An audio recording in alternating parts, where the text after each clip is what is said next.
Coming to the line here to begin their next drive, the Seahawks offense. And now they find themselves trailing following the field goal. Still a good amount of time in this fourth quarter, but this drive very well could determine the outcome of this ball game. And he'll be upended at the 28-yard line. Just a 3-yard gain there. And just in general, Charles, on a play like that, how tough is it for the defense to account for a running back essentially being a receiver downfield? It's very difficult, especially if the running back has skills like a receiver, and you're aware of that before the game even begins. So throughout your practice sessions, you're going to want to be aware of him. Where is he lining up? What can he do? What kind of damage can he do to us downfield? And who can match up with him without weakening our overall defense? You're exactly right. It's a tough task to match up to him. Under 4 to go now as the clock runs and they come up on second down. Lockett the man in motion. Looking to throw again on second down. Smith. A quick throw knocked away and incomplete. As a defensive back, you have some weapons at your disposal that we don't often talk about. And you can read the receiver's eyes, you can read his hands, and you know that the arrival of the ball is imminent. And that allows you to make a play on it and oftentimes knock it away.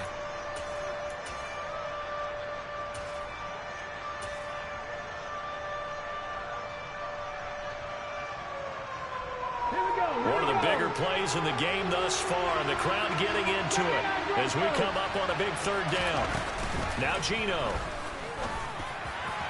And that is incomplete. I think it's safe to say that he's made some questionable decisions out there so far. Forced some throws into tight coverage. He's already been picked off in this game. Fourth down now, but he was fortunate on that one not to have another turnover on his ledger.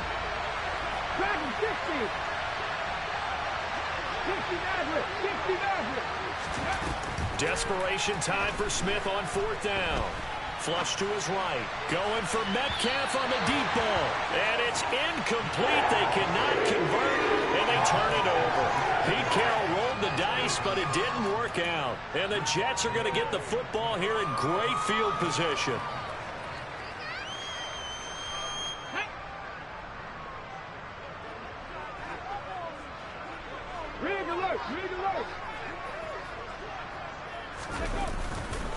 Running left, it's Hall. Call it a gain of 4 on first, and that'll make it second down. And when do they start thinking about burning these timeouts? They've got all 3 still defensively. To me, you have to start right now. Here's the time, and that means you've got to stop them on defense, not give up the yardage. Use your timeouts in order to get the ball back and try and score yourself. But now is the time to start using those timeouts. And keep in mind, it'll also stop the clock at the 2-minute warning. Following the pickup of 4, here's second and 6. Check. Pass to 11.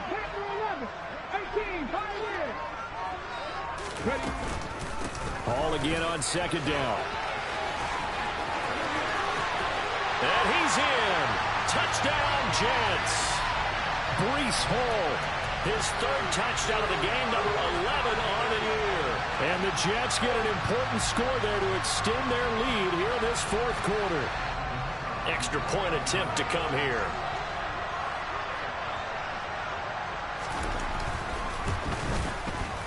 And with that, the lead is up to 8.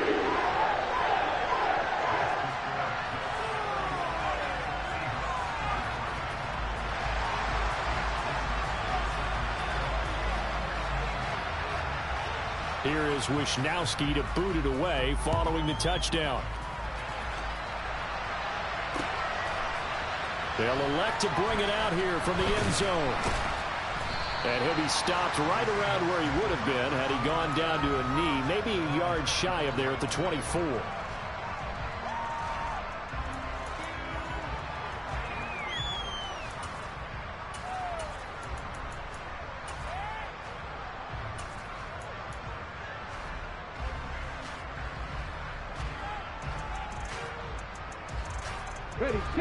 Coming to the line here to begin their next drive, the Seahawks offense. There's still plenty of time here in the fourth quarter, and just a one-possession game, down 8. They'll be looking for the touchdown and 2-point conversion A field goal here on this drive does very little at this stage.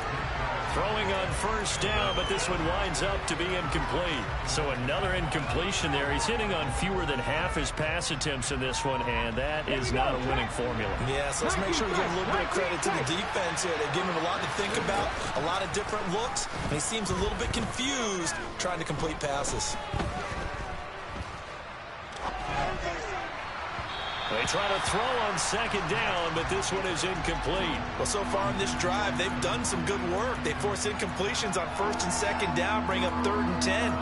That brings up the big question. Do they bring pressure, or do they play coverage on this down? So back-to-back incompletions, and that has them staring at a 3rd and 10. Here's Smith.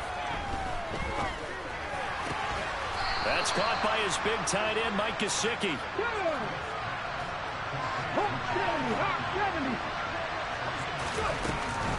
Now a first down carry. It's Kamara. And he is not going to go anywhere. They're going to get to him behind the line, and that is going to get us to the 2-minute warning.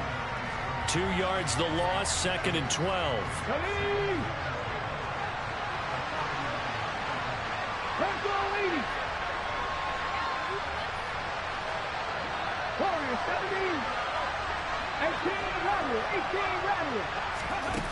Smith. Eluding the pressure right. And that's caught inside the 35. And he takes this just a few yards shy of the red zone before going out. And give him a gain of 37. There's no doubt in my mind that not many guys in this league have had the impact that he's had here in the first half of the season. He's been a big play guy from the word go and continues to be one with another one right there. From the gun, it's a run for Kamara. And he maneuvers up the middle for 3, and it's 2nd down. I like the call there because that was one to take time off the clock and get them closer to getting out of here with a W. In the mind of the play caller, all you want to hear is tick, tick, tick.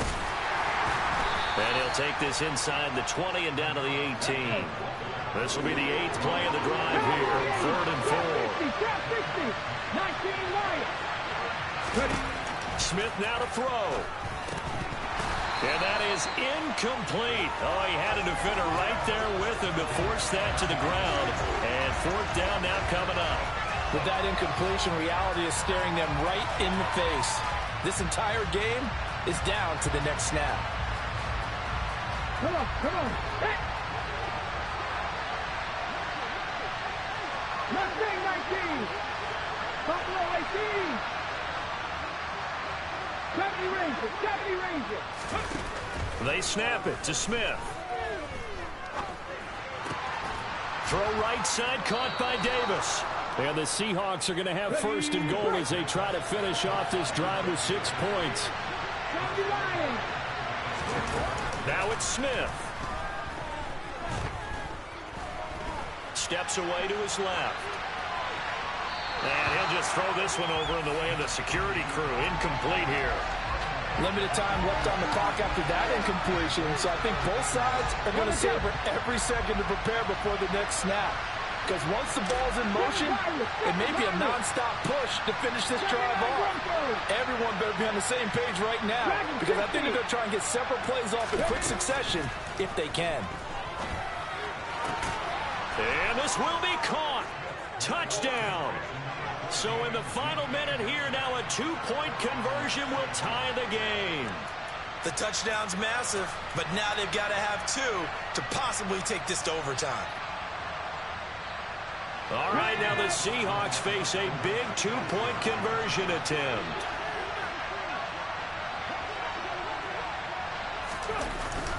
They'll try and run it in. And he's not going to get there.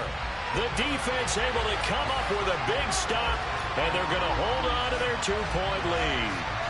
So with just under 40 seconds to go, you figure this is going to need to bounce their way if they have any shot.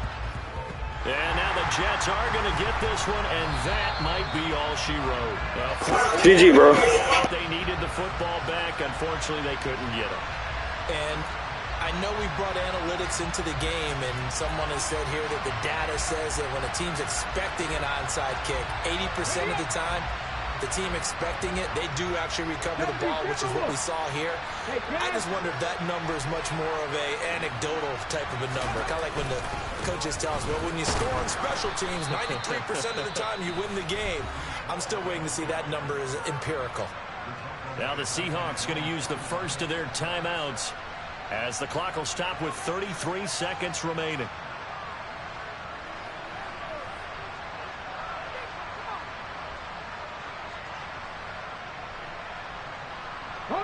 Second and long, but you got to figure this almost certainly another run.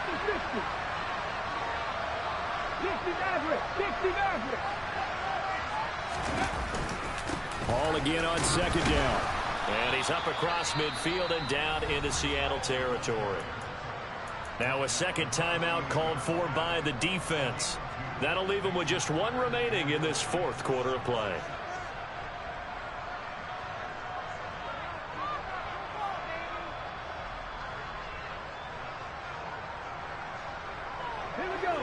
Backed up here. Tough spot. Needing 11 yards to pick up the first. Moore, the man in motion.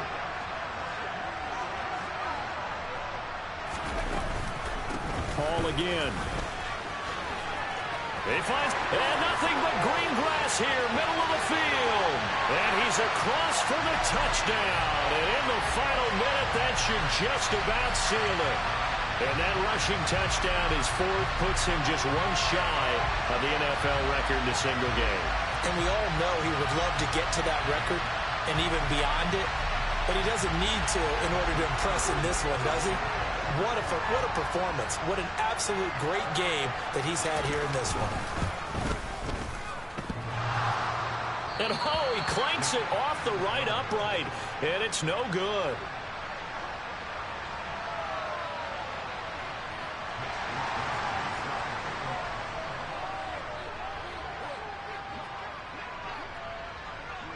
Here is Wisnowski to boot it away following the touchdown.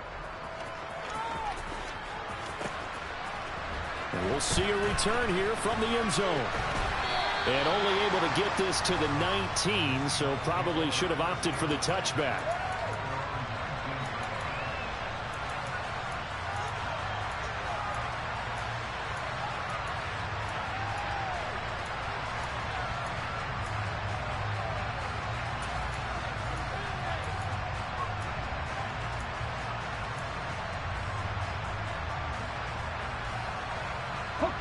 Coming to the line here to begin their next drive, the Seahawks offense. They have a little bit of time left here, but this one not going to go their way. And this is where, in this situation for me, you just go ahead and run out the clock, shake hands, congratulations, and move on. Because now, you're not going to make up for what's happened during the game in this last sequence. We'll see what they do here in this last sequence. Smith. He's going to let it fly. And that'll be incomplete with just 6 seconds left on the clock. So after all of this, it comes down to one final play. And just think of what it's going to be, because from this distance, you got to be prepared for everything. Hook and laterals, tip balls, you name it. A lot of laterals after a catch. Just got to be prepared. Stand your... Well, he forces one there. It's a potential dagger as it's intercepted. Picked up by Jordan Whitehead. And the Jets are going to hang on. GG, bro. In the final play, they get the turnover to seal this